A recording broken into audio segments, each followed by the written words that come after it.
विद्यार्थियों, आज हम आपको छायावाद के विषय में बताएंगे।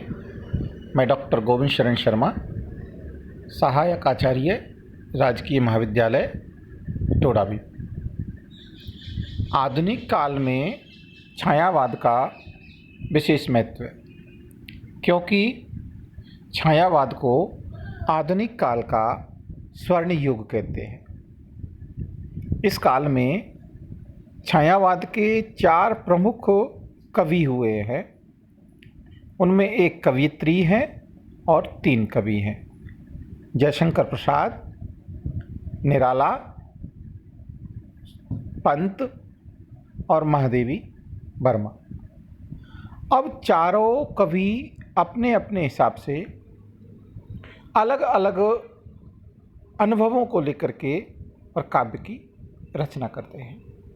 जहाँ जयशंकर प्रसाद प्रेम के द्वंद्व को माध्यम बनाकर काव्य और नाटक और उपन्यासों की रचना करते हैं, वहीं सूर्यकांत त्रिपाठी निराला जी गरीब उपेक्षित के दर्द को महसूस करते हैं और उसको अपने माध्यम से साहित्य में अभिव्यक्ति देते हैं।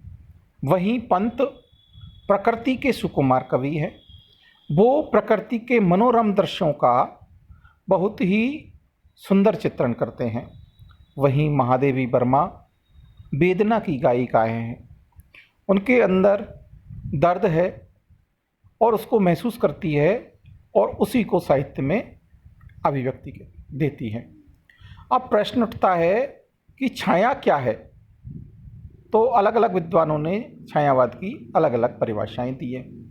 जब आत्मा की छाया परमात्मा पर पड़ने लगे और परमात्मा की छाया आत्मा पर पड़ने लगे तो उसे छायावाद कहते हैं, ऐसा किसी विद्वान का मानना है।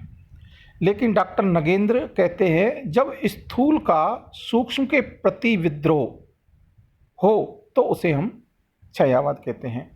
यानी हम किसी बात को सीधे सीधे न कह करके अपितु उसे प्रकृति के माध्यम से प्रकृति पर डाल करके कोई बात कहते हैं तो उसे हम छायावाद कहते हैं।